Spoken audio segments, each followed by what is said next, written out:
Para sahabat sekalian yang terkasih, selamat bertemu kembali dalam channel ini. Pertemuan kali ini kita akan membahas seorang filsuf dari Prancis namanya Albert Camus. Camus lahir di Aljazair pada 7 November 1913 dan kemudian meninggal dunia di Villers-Blévin, Prancis pada 5 Januari 1960 akibat kecelakaan dengan mobil. Camus mulai dikenal banyak orang karena novelnya yang berjudul Orang Asing, dan kemudian melalui novel itu ia lalu memperoleh penghargaan Nobel pada tahun 1957 di dalam bidang kesusastraan. Kamus termasuk salah satu pemikir yang sulit untuk kita pahami karena semua karyanya tidak dijelaskan secara eksplisit dan sistematis. Banyak asumsi menempatkan Kamus lebih tepat digolongkan sebagai seorang sastrawan ketimbang sebagai seorang filsuf, karena karya-karyanya disusun dengan gaya pemikirannya dalam bentuk sastra yang tidak hanya menyampaikan pemikirannya, tetapi juga mengajak pembaca untuk turut merasakan suasana pemikirannya secara konkret dengan bahasa perasaan. Ada beberapa tulisan Kamus yang bisa saya sebutkan di sini, antara lain Orang Asing, Sampar, Mitos Sisyphus, Jatuh, dan Pemberontakan. Semua karya ini turut menggambarkan posisi Kamus dalam konsep tentang absurditas dan kemudian mengarah kepada sikap memberontak. Oke, baik. Bagian pertama ini, kita akan melihat latar belakang konsep Kamus tentang absurditas, di mana di dalam posisi ini, Kamus kemudian dikategorikan sebagai seorang eksistensialis. Albert Camus merupakan seorang pemikir eksistensialis Prancis ternama, dan yang kemudian menggagas konsep tentang absurditas. Meskipun dia sendiri tidak menyebutkan dirinya sebagai seorang eksistensialis, namun dari kesan-kesan pemikirannya, dia dapat dikategorikan sebagai seorang eksistensialis. Nah, pada bagian ini kita akan mencoba mencari tahu latar belakang lahirnya eksistensialisme dari perspektif Kamus. Dari beberapa literasi menyebutkan bahwa munculnya aliran eksistensialisme tidak bisa terlepas dari sejarah pasca Perang Dunia Kedua waktu itu, di mana konsep tentang kemanusiaan dipertanyakan sedalam-dalamnya. Kita tahu bahwa dampak dari Perang Dunia Kedua menghadirkan penderitaan dan pembunuhan yang secara kasar merampas kebebasan manusia. Dan konsekuensinya adalah bahwa manusia diasingkan dari kemanusiaannya. Bahkan martabat manusia diperbudak dan dipertontonkan seperti binatang. Dari situasi Perang Dunia Kedua ini, para pemikir mulai bermenung tentang eksistensi manusia dan bagaimana manusia berjuang meraih kehidupan yang lebih baik. Apakah manusia bisa berjuang sendiri untuk memperoleh kehidupan yang lebih baik itu? Ataukah manusia mesti berlari kepada sosok religius, yaitu Allah yang diajarkan oleh agama-agama? Berlari kepada idealisme agama-agama toh tidak mungkin, karena peristiwa Perang Dunia Kedua telah membuktikan bahwa Allah yang diimani dan diharapkan oleh manusia itu ternyata tidak dapat mampu membantu manusia untuk bebas dari keadaan penderitaan waktu itu. Oleh karena itu, para ahli yang memikirkan sejarah peradaban manusia mulai menyimpulkan bahwa sekarang tiba waktunya bagi manusia mesti berjuang sendiri untuk membebaskan dirinya sendiri, karena Allah memang harus dicurigai sebagai bukan tempat untuk berlindung bagi manusia. Konsep absurditas Albert Camus lahir dari kesadaran akan penindasan ini. Mau tidak mau, manusia yang mesti berjuang sendiri untuk menghadapi situasi yang sulit di dalam hidupnya. Kira-kira ini sedikit gambaran tentang latar belakang pemikiran Albert Camus yang kemudian mempengaruhi seluruh karyanya. Kemudian berkaitan dengan pembahasan tentang konsep absurditas dari Camus, kita akan melihat isi ringkas dari dua novel terkenal Kamus, yaitu Orang Asing dan Mitos Sisyphus.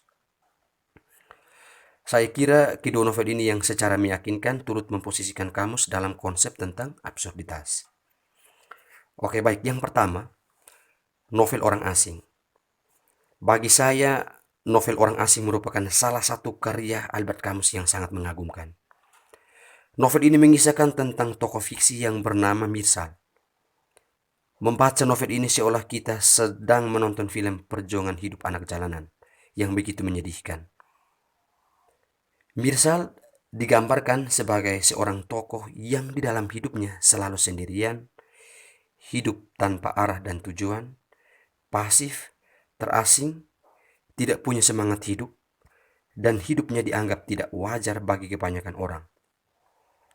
Ada satu gambaran di dalam novel tersebut yang menunjukkan bahwa Mirsal di dalam hidupnya penuh dengan ketidakwajaran dan ketidakbermaknaan, di mana ketika kebanyakan orang sedang menangis dan sedih mendengar kabar ibu kandungnya meninggal dunia, sedangkan Mirsal malah bersikap biasa-biasa saja dan seakan-akan tidak terjadi apa-apa di dalam keluarganya.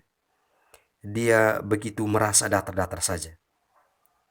Kemudian gambaran lain.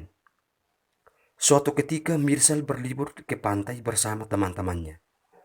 Liburan Mirsal kacau balau karena salah seorang temannya bermasalah dengan orang-orang Arab. Ketika suasana sudah aman, Mirsal mendatangi salah satu orang Arab yang sedang menikmati pantai dan menembaknya 3 kali hingga mati. Seusai membunuh orang tersebut, Mirsal tidak merasa bersalah ataupun takut. Dia merasa biasa-biasa saja. Kemudian Mirsal pun rela menyerahkan diri untuk dipenjara dan diadili. Ketika di penjara, Mirsal tetap merasa tidak ada yang berubah. Ia merasa kehidupannya berjalan seperti biasa. Bahkan selama proses pengadilan pun, Mirsal tetap merasa biasa-biasa saja. Tidak ada hal yang membuatnya merasa senang, sedih, ataupun ia tidak merasa takut dengan keadaan waktu itu. Ia mengalami hidup dengan suasana batin yang begitu-begitu saja. Oke, baik, demikian ringkasan cerita dari novel Orang Asing. Sekarang novel yang kedua, Mitos Sisyphus. Kisah ini bermula dari cerita tentang seseorang yang menerima kutukan paling kejam yang pernah ditimpakan kepada Sisyphus. Legenda Sisyphus pada awalnya datang dari mitologi Yunani kuno yang bercerita tentang seorang raja Sisyphus dari kerajaan Evira yang licik dan tamak. Berkali-kali ia membangkang terhadap dewa, berbuat hal-hal mengerikan kepada rakyatnya, serta yang paling besar dosanya adalah membocorkan rahasia dewa Zeus. Mengetahui bahwa Sisyphus terlalu kejam terhadap manusia, dewa Zeus mengambil Sisyphus dari dunia dan melemparkannya ke dalam neraka.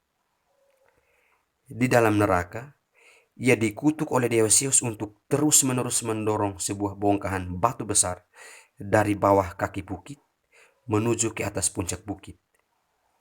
Setelah ia berhasil membawa batu ke atas puncak bukit, batu besar itu terguling kembali ke kaki bukit. Karena dikutuk untuk mendorong batu tersebut, ia melakukan pekerjaan tersebut terus-menerus berkali-kali tanpa boleh berhenti dan untuk selamanya. Demikian gambaran singkat kedua novel dari Albert Camus, dan dari kedua novel ini, mari kita lihat konsep absurditas Albert Camus.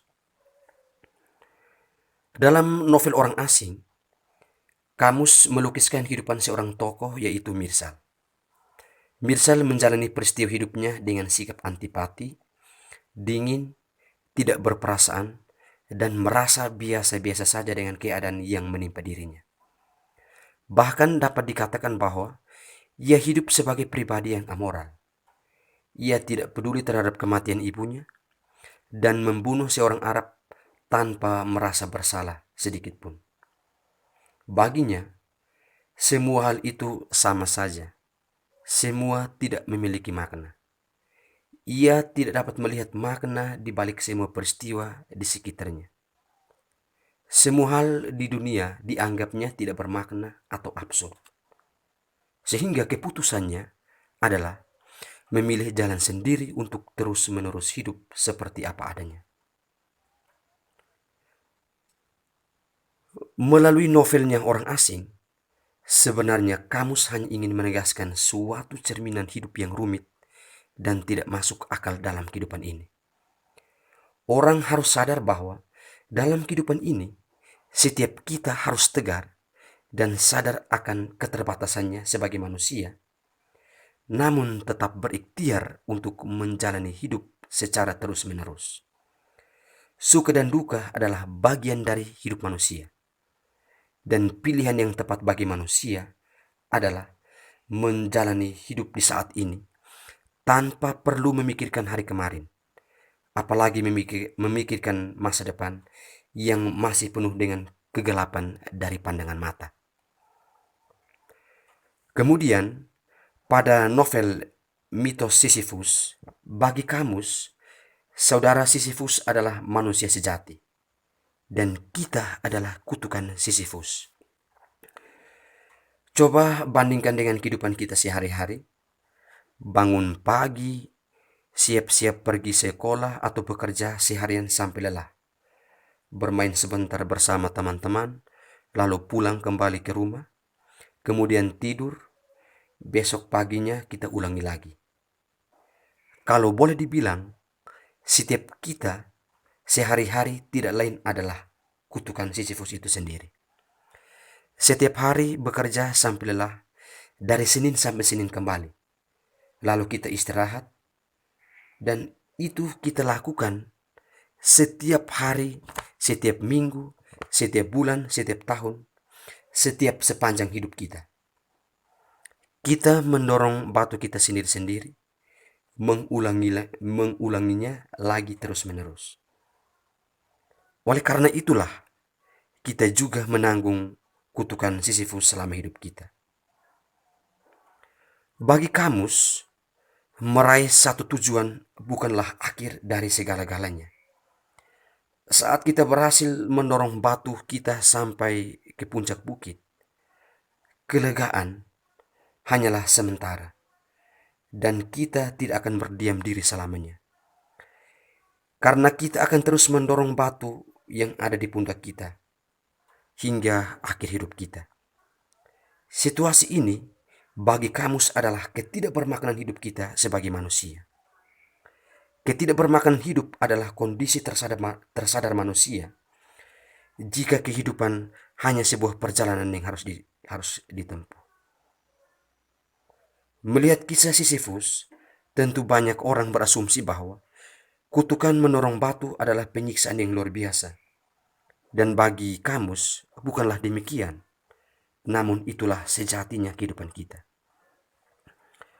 Oke, baik para sahabat yang terkasih. Dari kisah Orang Asing dan mitos Sisyphus, Kamus terkesan mengajak kita untuk mengerti bahwa hidup manusia adalah hal yang sia-sia dan tidak bermakna. Karena pada akhirnya manusia akan mati dan hilang dari dunia ini. Dunia yang diharapkan penuh dengan kebahagiaan dan kejernihan ternyata diwarnai pula dengan penderitaan, rasa sakit, drama rutinitas, konflik, peperangan, penyakit pandemik, dan kematian. Kenyataan ini bagi Kamus merupakan misteri besar yang sama sekali tidak dapat dimengerti oleh manusia. Inilah letak absurditas atau ketidakbermaknaan hidup manusia. Dalam mitos Sisyphus, Kamus mengisahkan Sisyphus yang dihukum oleh dewa untuk terus-menerus mendorong sebuah batu besar sampai ke puncak gunung. Dari puncak gunung, batu besar itu jatuh ke bawah akibat beratnya sendiri. Sisyphus menerima hukuman abadi. Hukuman tersebut menjadi hal terabsurd dalam hidupnya. Ia dihadapkan kepada irasionalitas hukuman yang paling mengerikan, yaitu pekerjaan yang tidak berguna dan tanpa harapan. Ia harus mengerahkan seluruh dirinya untuk melakukan pekerjaan yang tidak akan pernah tuntas selama hidupnya. Ia hidup dalam beban penderitaan tanpa adanya jalan keluar. Ia berada dalam hidup yang ketiadaan makna atau absurd. Oke, baik, seperti yang sudah kita bahas di atas tadi, bahwa absurd dapat diartikan sebagai kondisi di mana manusia tidak mampu menetapkan tujuan dan makna bagi hidupnya. Bahkan secara khusus diartikan sebagai kondisi di mana manusia tidak mengerti apa itu kehidupan dan untuk apa manusia hidup.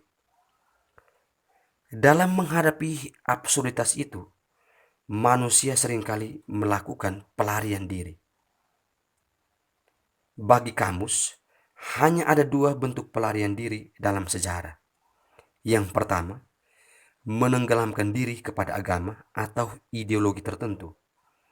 Dan yang kedua adalah bunuh diri. Meskipun hidup manusia penuh dengan absurditas atau ketidakbermaknaan, kamus tidak menyarankan kepada manusia melakukan pilihan dari kedua opsi di atas. Memilih menenggelamkan diri ke dalam agama atau ideologi tertentu adalah pelarian yang buta dan irasional. Karena sejarah Perang Dunia Kedua telah membuktikan bahwa Allah benar-benar gagal memberi keselamatan bagi hidup manusia. Dan bunuh diri juga merupakan pilihan yang tidak tepat dan tidak manusiawi. Karena manusia harus berani memberontak menghadapi ketidakbermaknaan hidupnya. Artinya bahwa semangat hidup itu harus terus-menerus dibakar dengan api pemberontakan untuk menjalani hidup tanpa pernah mengeluh, menyerah, bunuh diri, apalagi melarikan diri kepada agama. Dengan demikian, secara filosofis, novel orang asing dan mitos Sisyphus memberi pelajaran bermakna pada manusia.